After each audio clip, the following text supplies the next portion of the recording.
We are talking to the Foreign Minister of Ukraine, Mr. Dmytro Kuleba. We'll be talking about Pakistan's relationship with Ukraine, especially since the beginning of the war, and then Ukraine's relationship with Europe and the West, and of course the outcome of the war, if there is one. Welcome, Minister. You're here in Pakistan. Apparently, this is the first high-profile visit since the early 90s. So, would you like to comment on why? I mean, everybody's asking this question: why, in the middle of a war, would the Ukrainian Foreign Minister visit Pakistan of all places at such an important juncture? Well, I'm visiting friends because war is not the reason to bury relations and to forget about relations with partners and friends. And yes, I'm the first foreign minister to visit Pakistan since Ukraine's independence. But the relationship that we've had since 1991, when Ukraine gained independence, was always very fruitful and productive, and both our countries benefited from it. So I think that we need more political contacts and visits between our countries, and I hope when everyone is asking the question why now, it's not because people are not happy to see Ukrainian high officials in Pakistan, but because they believe, like we do, that this should have happened much earlier. Minister, there's this perception, at least in Pakistan, that Pakistan's relationship with Ukraine is, dominated by defense affairs. There is obviously a lot of talk of the tanks that Ukraine sold Pakistan in the past, recent past, which of course are a very important component of the military. And combined with that, especially since the war started, there are a lot of rumors about Pakistan transferring arms or helping the West. Would you like to comment on this? Well, it is true that in the early 90s, Ukraine and Pakistan engaged in the military and defense cooperation, which helped Pakistan to significantly strengthen its capacity to defend the country. And your Al-Hadid tank came to life, is the child of our bilateral cooperation, and we were happy to help you. But it's an exaggeration to say that defense is the only big issue, the only big project in our relationship. I will recall just one fact. 2 years ago, it was Ukrainian traders who helped Pakistan solve the flour crisis. It was Ukraine who provided Pakistan with more than 1 million tons of grain, helping to your government to solve crisis and keep food prices under control. So this is another big example of our cooperation. Pakistani students, thousands of them, were studying in Ukraine before the war started. Coming back to defense sector, we don't have neither private nor government-to-government arrangements with Pakistan on the delivery of any types of weapons or ammunition to Ukraine. And as of now, the content of our defense cooperation is actually continuation of the contracts signed in 90s and ever after, to develop, to maintain and upgrade your tanks and other types of military equipment. So it's actually us who are still helping you to strengthen your defense capabilities. Minister, but there have been a lot of, I would say, rumors. There have been reports in publications which are perhaps not so reliable, and of course even a report in the BBC which sort of hinted at the help that Pakistan may be providing, and Pakistan has denied this again and again. there was a BBC report which was basically a reporter who was there, a correspondent who was there with the Ukrainian forces, where he quotes a military official as saying, "We've gotten rockets from Pakistan." There have been very unreliable websites which have again and again brought this up. Is there a reason for these kind of reports to continue despite the constant, contradictions from the Pakistani side? Well, since the beginning of the large-scale invasion of Russia in Ukraine, we see endless systemic efforts of Russian intelligence and disinformation units to undermine by all means good relations that Ukraine enjoys with various countries across the globe, including Pakistan. When it comes to BBC, we respect all media who stick to standards, but life has shown on numerous occasions that even the most advanced media and journalists sometimes can make mistakes. We have, if one bases his information on what one person said, I think this is not enough to make any conclusions on what is happening. I said what I said, that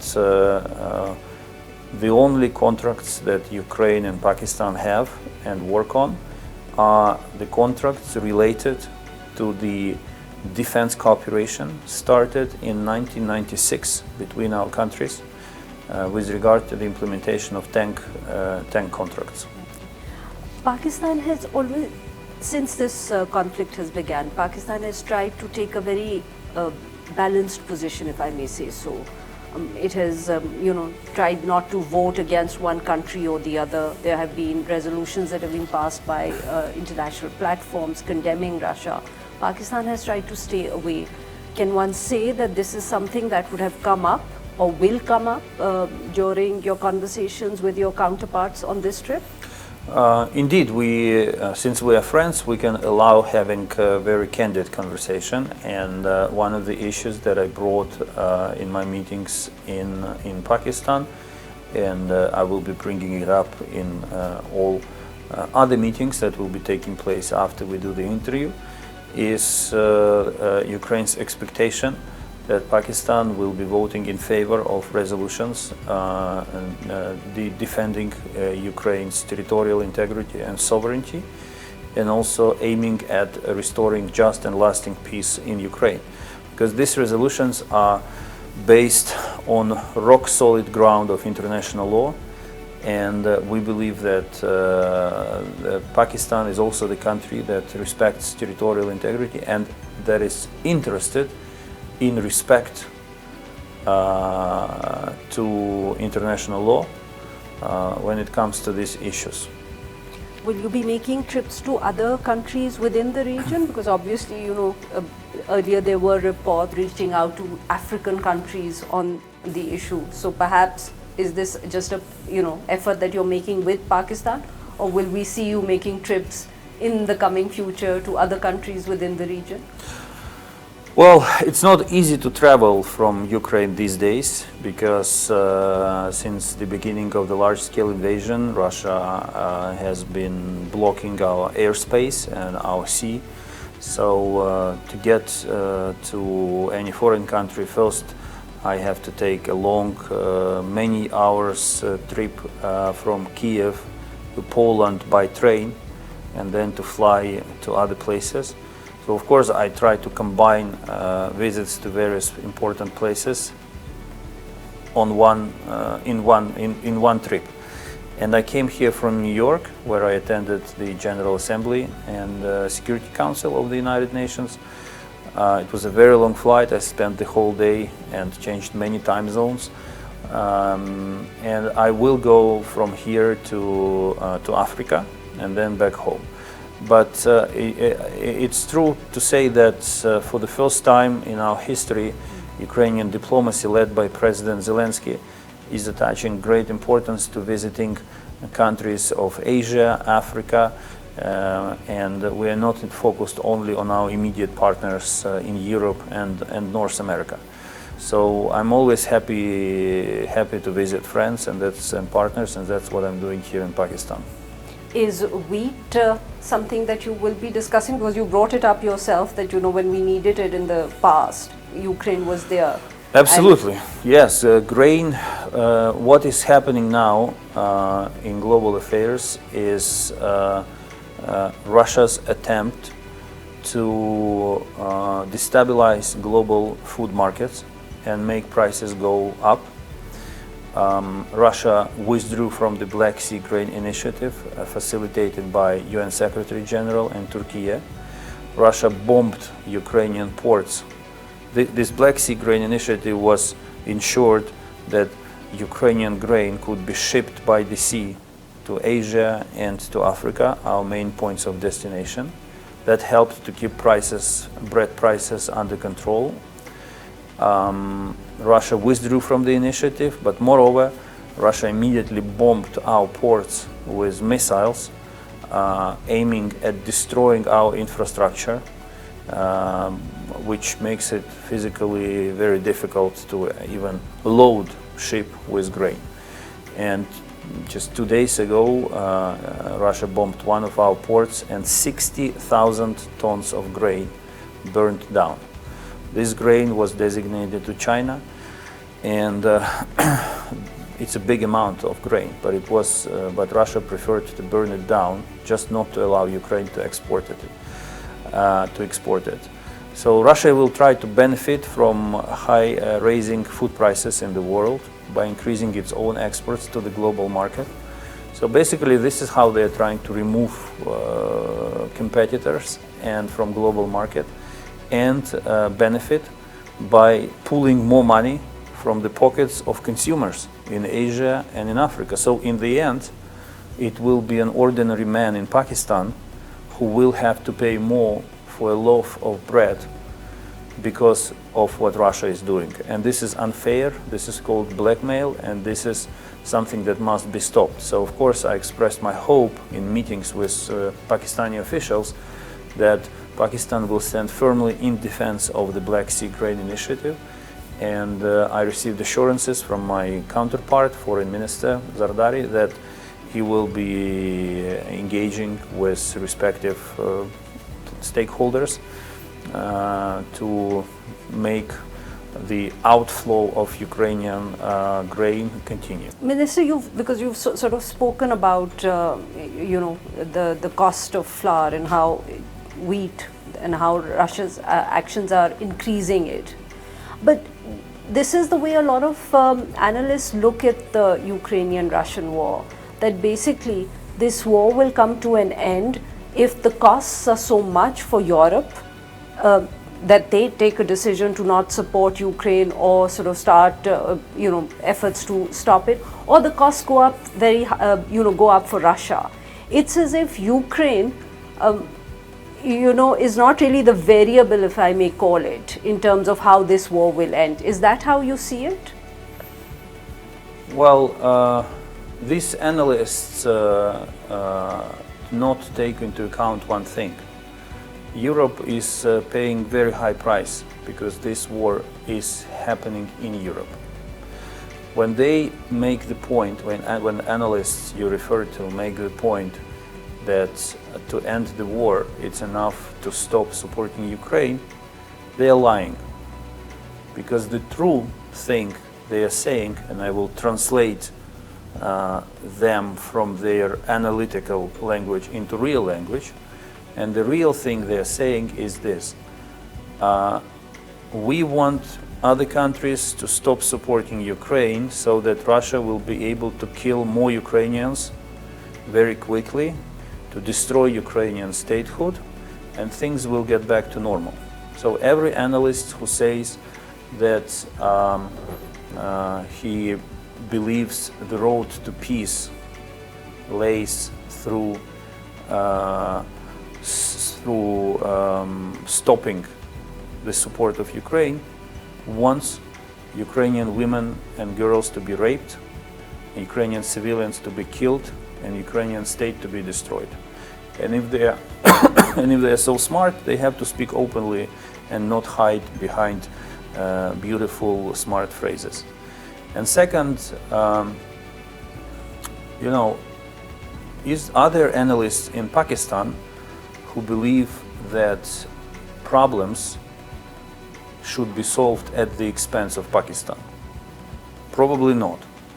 So who gives them the right to say that the war that Russia launched, unprovoked war of aggression launched by Russia against Ukraine, should be solved at the expense of Ukraine? Then how do you see this sort of, the outcome of the war? Where are we headed? Where are the two countries headed? Where is the world headed? How will we come to? We are fighting. We are fighting for our independence, for our right to be who we are, for our identity, for our right to run our own country against a much stronger and bigger enemy who claims that we do not exist as a nation, that we have no right to have our own state, and who argues that we should belong to them and they should decide our future. We, as any other sovereign nation, including Pakistani nation, we want to decide our future. And this is a just war, a war of defense. It's justified by the UN Charter, as we exercise the right to self-defense. And Russia tried to destroy us, it failed. And it will eventually fail in this war as well. They will lose this war, but it will take time. And do you think there is any hope of any negotiated end? Well, you know that President Zelensky last year proposed peace formula. It's a comprehensive 10 steps plan to settle the conflict with full respect to Ukraine's territorial integrity and sovereignty, and to solve problems caused by the aggression in the area of environment, energy, economy, and humanitarian consequences. So this political process is underway, but everything we see from the Russian side is their hunger for more war. Almost daily missile attacks on our cities certify that Russia is not thinking about peace. It's because when you want peace, you do not behave like this. And what about your membership of the European Union? There's again an effort to fast track it, but there are problems. There were problems earlier also. What were the hurdles earlier, before the war started? Well, we made breakthrough in our European integration last year when the European Union granted Ukraine the status of EU candidate member. We plan to open accession talks by the end of this year. Ukraine will be a member of the European Union. This is decided. It's just a matter of time that Ukraine and the European Union have to undertake to prepare for membership. The reason why it happened only after the war started is because for many years Russia was sparing no effort and money on corrupting some European officials, politicians, not in the European Commission, but in some member states, trying to not to allow Ukraine to integrate into the European Union. Once these capitals got rid of Russian influences, all decisions became very easy to make. But there is also sort of concern, for lack of a better word, that in terms of the sort of perhaps the democratic values and legal frameworks that you needed were not there earlier. In order to be part of the European Union, countries have to meet a certain democratic standard. And then obviously now there is also concern by some Eastern European countries in terms of the economic issues, because obviously every time a new member comes in, there is talk about money, who's going to get what. Are these issues that you think will stop the process now or slow it down? Well, I think it's absurd to accuse Ukraine of the lack of democracy. We are actually fighting and dying for democracy. And if you speak with an EU official or government officials of EU members, they will all say that Ukraine is fighting for European values and Ukraine is fighting for Europe. So I think this is rock solid. In terms of money, you see, I'm sure you are knowledgeable of the situation inside of the European Union. So even while being inside of the European Union, member states still have discussions about money. So it doesn't matter whether to have this discussion being outside of the European Union or inside. There are still discussions about money. When it comes to economy, of course, the free trade, deep and comprehensive free trade between Ukraine and the European Union has been in place since 2014. And our economy is largely already integrated with the economy of the European Union. There is one big issue that will not be easy to solve, but we will solve it together, which is the agricultural market, because in terms of agriculture, Ukraine is a superpower. And of course, we will be negotiating with some member states and accommodating their concerns, and they will be accommodating others. We will find a solution because political decision was made in Europe. Ukraine is part of Europe. Ukraine will be a member of the European Union.